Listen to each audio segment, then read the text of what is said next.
ছাত্ৰ ছাত্ৰীসকল, আজি পুনৰ তৃতীয় মানৰ এটা গণিতৰ পাঠ লৈ মই তোমালোকৰ ওচৰত উপস্থিত হৈছোঁ। কিন্তু তাৰ আগতে তোমালোকক ইতিমধ্যে মই সাধাৰণ জ্ঞানৰ দুটা ভিডিঅ' দিছিলোঁ। এটা হৈছে সাধাৰণ জ্ঞান 1 আৰু সাধাৰণ জ্ঞান 2 তৃতীয় শ্ৰেণীৰ বাবে। তাতে মোৰ দুটামান কথা ৰৈ গৈছিল। সেইকেইটা তথ্য মই সংগ্ৰহ কৰোঁতে মোৰ কিছু পলম হ'ল। সেইবাবে মই আজি গণিতৰ পাঠ এটা দিবলৈ ওলাইছোঁ। এই গণিতৰ পাঠটোৰ লগত মই তোমালোকক এই কথাকেইটা আগতে কৈ লওঁ। তোমালোকে আশা কৰোঁ এই তথ্যকেইটা লিখি ৰাখিবা আৰু তাক মনত ৰাখিবলৈ চেষ্টা কৰিবা। কেৱল পৰীক্ষাৰ খাতিৰতে নহয়, শংকৰদেৱ শিশু নিকেতনৰ ছাত্ৰ হিচাপে এইকেইটা কথা তোমালোকে জনাটো অত্যন্ত দৰকাৰ। শেহতীয়া তথ্য অনুসৰি একেবাৰে ৰিচেণ্ট তথ্য অনুসৰি অসমত সৰ্বমুঠ নিকেতন হৈছে 510খন। আমি ইয়াৰ আগৰ পাঠটো 2022 চনৰ ভোটৰ এটা হেৰি দিছিলোঁ, মই 22 নে 24 দিছিলোঁ হিচাপ অনুসৰি। কিন্তু আজিৰ তাৰিখত শংকৰদেৱ শিশু নিকেতন অসমত সৰ্বমুঠ 510খন আছে। তাৰপিছত শংকৰদেৱ শিশু নিকেতনৰ অধীনত আৰু কিছু সৰু স্কুল চলে, সৰু শ্ৰেণীৰ সৰু স্কুল কিছুমান চলে। সেই স্কুলৰ সংখ্যা হৈছে 17খন। তাৰপিছত অসমত সৰ্বমুঠ সংকুল কিমান আছে? আচলতে শংকৰদেৱ শিশু নিকেতনবিলাক সংখ্যা বাঢ়ি অহাৰ কাৰণে ঠাই অনুসৰি একোটা গোটৰ সৃষ্টি কৰি দিয়া হৈছে। ধৰি লোৱা 5খন বা 6খন শংকৰদেৱ শিশু নিকেতন মিলি এটা সংকুল হয় আৰু কেইবাটাও সংকুল মিলি এটা বিভাগ হয়। মই আকৌ কৈছোঁ, কেইখনমান স্থানীয়ভাৱে কেইখনমান শংকৰদেৱ শিশু নিকেতন মিলি এটা সংকুল হয় আৰু কেইবাটাও সংকুল মিলি এটা বিভাগ হয়। স্কুলসমূহ চলাবলৈ সুবিধা হ'বৰ কাৰণে এই ব্যৱস্থা কৰা হৈছে। অসমত সৰ্বমুঠ সংকুলৰ সংখ্যা আজিৰ তাৰিখত 60টা আৰু সৰ্বমুঠ বিভাগৰ সংখ্যা 10টা। এই কথাকেইটা তোমালোকে লিখি ৰাখিবা আৰু তাক জানিবা, কাৰণ এইটো জনাটো দৰকাৰ। আকৌ কৈছোঁ, এইকেইটা বৰ ইম্পৰ্টেণ্ট তথ্য, গতিকে তোমালোকে এইকেইটা লিখি মনত ৰাখিবা। পৰীক্ষাতটো আহিব পাৰেই, তাৰোপৰি তোমালোকৰ শংকৰদেৱ শিশু নিকেতনৰ ছাত্ৰ হিচাপে এইটো জনাটো প্ৰয়োজন আছে। ঠিক আছে, এতিয়া তেনেহ'লে আমি এইটো এৰোঁ সাধাৰণ জ্ঞান, আমি আহোঁ গণিতৰ ফালে। আজি মই তোমালোকৰ বাবে 2024 চনৰ এখন গণিতৰ প্ৰশ্ন কাকত লৈ আহিছোঁ। মই ভাবোঁ এখন প্ৰশ্ন কাকত এটা ভিডিঅ'ত শেষ কৰিব নোৱাৰিম, গতিকে যিমানলৈকে পাৰোঁ চাওঁচোন। দৰকাৰ হ'লে আমি 2-3টা পাৰ্ট কৰিম, কিন্তু আজি মই প্ৰথমৰ পৰা আৰম্ভ কৰিছোঁ। 2024 চনৰ গণিতৰ তৃতীয় মানৰ ছমহীয়া পৰীক্ষাৰ এখন প্ৰশ্ন কাকত। এনেধৰণৰ প্ৰশ্ন কাকতবোৰ কৰিলে তোমালোকৰ বহুতখিনি কথা জানিবা। গতিকে আহাচোন আমি আৰম্ভ কৰোঁ। এয়া চোৱা, মই আকৌ কৈছোঁ, ছমহীয়া পৰীক্ষাৰ প্ৰশ্ন কাকত 2024 চন, শংকৰদেৱ শিশু নিকেতন, বিষয় গণিত, শ্ৰেণী তৃতীয়। দেই, এইটো শ্ৰেণীটো লিখিব লাগিছে। শ্ৰেণী তৃতীয়, বিষয় গণিত। কেৱল উত্তৰ লিখিবা। প্ৰথম প্ৰশ্নটো দিছে, কেৱল উত্তৰ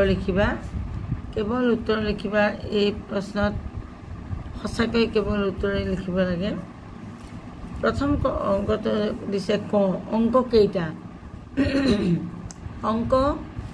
কেইটা অংক বুলিলে আমি 0 পৰা 9 লৈকে 10টা সংখ্যাক ধৰিব লাগিব অংক কেইটা অংক 10টা কোন 10টা সেইটো মই তোমালোকক ব্ৰেকেটত দেখুৱাই দিছোঁ তোমালোকে জানি থোৱা অংক বুলিলে আমি 0 পৰা 9 লৈকে যিকেইটা সংখ্যা সেইকেইটা ধৰিব লাগিব মনত ৰাখিবা দেই 0 1 2 3 4 5 6 7 8 9 10 লিখিবলৈ আমি যেহেতু এই ইয়াৰে 1টোৱে 0টোৱে ল'ব লাগে গতিকে একেবাৰে অংক বুলিলে এই 9 লৈকেহে বুজায় বাকি সংখ্যাবোৰ লিখোঁতে আমি এইকেইটাকে উল্টা পাল্টা কৰি বাকি সংখ্যাবোৰ লিখোঁ গতিকে অংক কেইটা বুলিলে আমি কেইটা বুলি কওঁ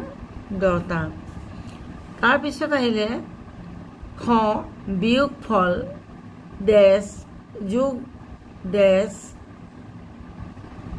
সমান বিয়োজন এই যোগ বিয়োগফলৰ লগত কি যোগ কৰিলে বিয়োজন হয় এতিয়া তাক জনাৰ আগতে আমি জানিব লাগিব বিয়োজন কাক কয় বিয়োজ্য কাক কয় ইয়াত এটা অংক মই তোমালোকক দেখুৱাও ধৰি লোৱা এইটো এটা বিয়োগ অংক যেনিবা 72ক পৰা 5 বিয়োগ কৰিব লাগে এইটো এটা উদাহৰণ দিছোঁ দেই মই 72ৰ পৰা 5 বিয়োগ কৰিব লাগে এইটো এটা বিয়োগ অংক নহয় জানো যিটো সংখ্যাৰ পৰা আমি বিয়োগ কৰোঁ সেইটোক কয় বিয়োজন যিটো সংখ্যাৰ পৰা আমি বিয়োগ কৰোঁ তাক কয় বিয়োজন আৰু যিমান বিয়োগ কৰোঁ তাক কয় বিয়োজ্য মনত থাকিবনে যিটো সংখ্যাৰ পৰা বিয়োগ কৰোঁ তাক কয় বিয়োজন আৰু যাক বিয়োগ কৰোঁ সি হ'ল বিয়োজ্য এতিয়া 72ৰ পৰা যেতিয়া 5 বিয়োগ কৰিলোঁ 2ৰ পৰা 5 নাযায় 7ৰ পৰা 1 ধাৰিলোঁ 12 বাজ গ'ল থাকিল 7 ইয়াত থাকিলে 6 এই যে যিটো বিয়োগফল পালোঁ এইটোক কয় বিয়োগফল ইয়াক কয় বিয়োগফল এতিয়া চোৱা এই বিয়োগফল আৰু বিয়োজ্য যদি আমি যোগ কৰি দিওঁ তেনেহ'লে আমি ওপৰৰ বিয়োজনটো পাম কেনেকৈ চাবাচোন দেই 67 যোগ 5 67 যোগ 5 7 পাছে 12 2 কৰিব 1 6 কে 7 72 পালোঁনে তাৰমানে এই দুটা যোগ কৰিলে আমি এই ওপৰৰ সংখ্যাটো পাব লাগিব এই দুটা যোগ কৰি আমি যেটো সংখ্যা পাম সি হ'ল আমাৰ বিয়োজন গতিকে আমাক খালি ঠাই পুৰোৱাটো দিছে বিয়োগফল যোগ ডেশ এইটো ডেশ আছিল দেই মই ইয়াত বিয়োজ্য লিখিব লাগিব এইটো ডেশ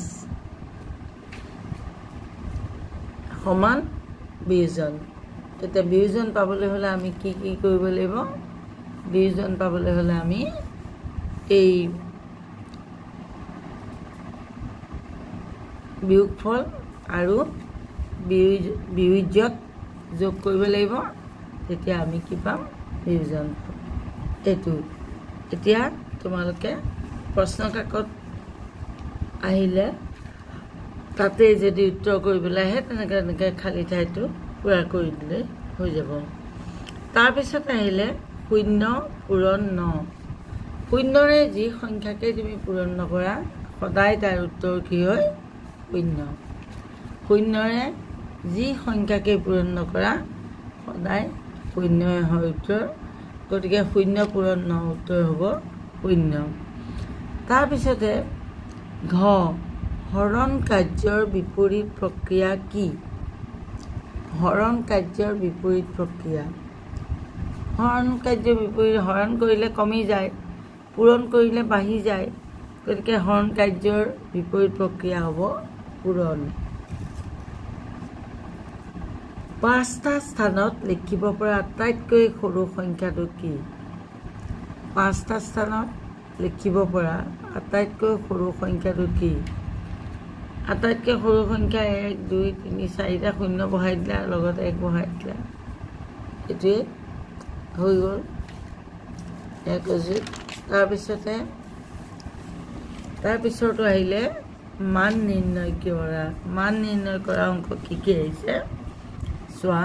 আখৰেৰে লিখা 2047 1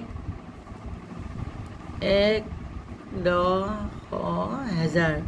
তেতিয়াহ'লে আমি কি কৰোঁ 2000।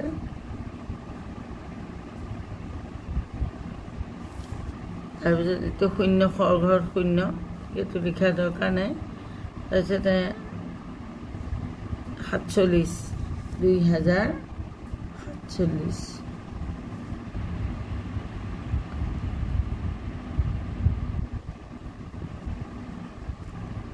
2047 উত্তৰ। তাৰপিছতে এতিয়া অংকৰে লিখা 5,12,430। এতিয়া 5,04,12,430 5,12,430 এইটো আমি কেনেকৈ লিখিম? প্ৰথমতে আমি শূন্য লিখিলোঁ, 30 নহয় 3 তাৰপিছত শৰ ঘৰত আহিলে 400, হাজাৰৰ ঘৰত আহিলে 12, তাৰপিছত 5 লাখ। এতিয়া চোৱা 5,12,430 হৈ গ'ল। তাৰপিছতে এইটো লিখোঁতে এই 30টোৰ পৰা আৰম্ভ কৰিব, 8 পৰা, তেতিয়া কেতিয়াও ভুল নহয়। 1 10 100 1000 অযুত লাখ। চোৱা তাৰপিছতে আহিলে পূৰণ চিন ব্যৱহাৰ কৰি উত্তৰ উলিওৱা। পূৰণ মানেই হৈছে বাৰে বাৰে কৰা যোগ। এতিয়া চোৱা 2 20 20 20 20 4বাৰ 20 দিছে হয়নে? আমি পূৰণ কৰিবলৈ হ'লে 20 পূৰণ 4 উত্তৰ কিমান হ'ব? 400 4 দুগুণ 8 4 20 গুণ 80। তাৰপিছত আহিলে খৰকৈ পূৰণ কৰা। খৰকৈ পূৰণ কৰা আমি কৰিছিলোঁ আগতে। 2টা শূন্য আছে, শূন্য 2টা পাতিলা, তাৰপিছত 8 6 গুণ 48 পাতি দিলা। গম পাইছানে? 2টা শূন্য ইয়াত আছে, ইয়াতো 2টা শূন্য পাতিবা, তাৰপিছত 8 6 গুণ 48 হৈ গ'ল। তাৰপিছত 23ক 10ৰে হৰণ কৰিব লাগে। ভাগফল কিমান আৰু ভাগশেষ কিমান? 23ক 10ৰে হৰণ কৰিলে ভাগফল আৰু ভাগশেষ কিমান? এতিয়া 10ৰে এনেদৰে আমি অংকটো পাতিলোঁ। 10 গুণ 10 10 দুগুণ 20 হয়নে? 23ৰ তলত 20 হ'ল। তাৰপিছত 3 3 2 2 0 হ'ব, 9 হ'বই, 3 বাকী থাকিলে। তাৰমানে আমাৰ অংকটোত ভাগফল হ'ল 2, এইটো ভাগফল, আৰু ভাগশেষ হ'ল 3। তাৰপিছত আহিলে যোগ কৰা। যোগ কৰা চোৱা 209 312 84 আৰু 63 এইকেইটা দিছে। তাৰপিছত 9 2 11 12 13 14 15 16 17 18 18 8 ওপৰত থাকিলে 1। তাৰপিছতে 1 1 2 2 8 10 10 6 16 16 6 কৰিব 1 2 1 3 3 6 উত্তৰ হ'ব 668। আকৌ এবাৰ চোৱা 9 2 11 12 13 14 15 16 17 18 8 কৰিব 1 1 1 2 2 8 10 10 6 16 6 কৰিব 1। তাৰপিছত 2 1 3 3 3 6। এতিয়া আমি কি কৰিম এই ওপৰত যে আমি ওপৰ লাইটকেইটা দিছিলোঁ এইকেইটা মুছি দিম এতিয়া আমি তলতে এইখিনিতে উত্তৰ 6 6 8 এইগুলো আবাৰ অঙ্ক তাৰপিছতে এটা অঙ্ক দিছে চোৱা 3 33 333 3033 এইকেইটা যোগ কৰিব দিছে পথালিকে দিছে তুমি কি কৰিবা এনেকৈ পাতি দিলা 3 3 6 6 9 9 3 12 2 কৰিবৰ এক এই একটো তোমাৰ মনত যদি নাথাকে তুমি ইয়াত পাতি লোৱা 3 1 4 4 3 7 7 10 10 0 আকৌ ইয়াতে হ'ল 1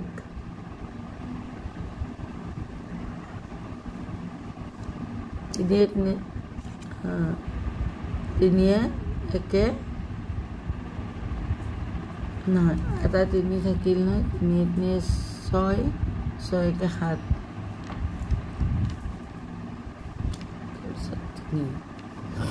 সদায় যোগ অংক পাতোঁতে এনেকৈ সেনেকৈ পাতিবা দেই মোৰ এইটো কথা অলপ থাপাথিপি হৈছে 3 3 6 6 3 3 6 6 3 9 9 3 12 2 কৰিবৰ এক তাৰপিছতে 3 3 6 6 3 9 একে 10 0 কৰিবৰ এক 3 3 6 একে 7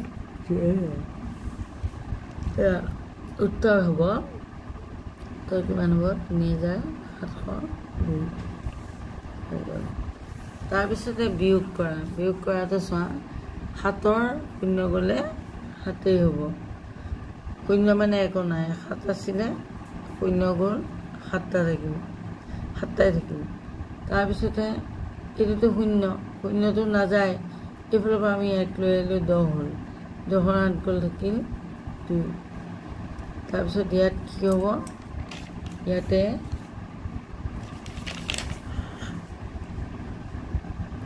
ইয়াৰ পৰা আমি যে কান্দো ইয়াত 10 হৈ গ'ল এই শূন্যটোৰ ঠাইত তাৰপিছত ইয়াত কিন্তু 5 হৈ গ'ল গতিকে 7 0 7 10ৰ 8 গ'ল থাকিল 2 5ৰ 3 গ'ল থাকিল 2 তাৰমানে উত্তৰ হ'ব 229 সৰি 227 এইটো হৈ গ'ল তাৰপিছতে এইটো অংক চোৱা 7ৰ 8 গ'ল নাযায় 7 সৰু 8 ডাঙৰ গতিকে বিয়োগ নোহোৱাৰ কাৰণে কি কৰিব লাগিব আমি এইফালৰ পৰা এক এটা আমি হাফ লৈ এক এটা আমি ধাৰলৈ ল'লোঁ এইফালৰ পৰা তে আছেহে একটো লৈ আহিলোঁ ইয়াতে হ'ল 17 আৰু ইয়াতে হৈ গ'ল 0 এতিয়া চোৱা 17 8 গ'ল থাকিল 9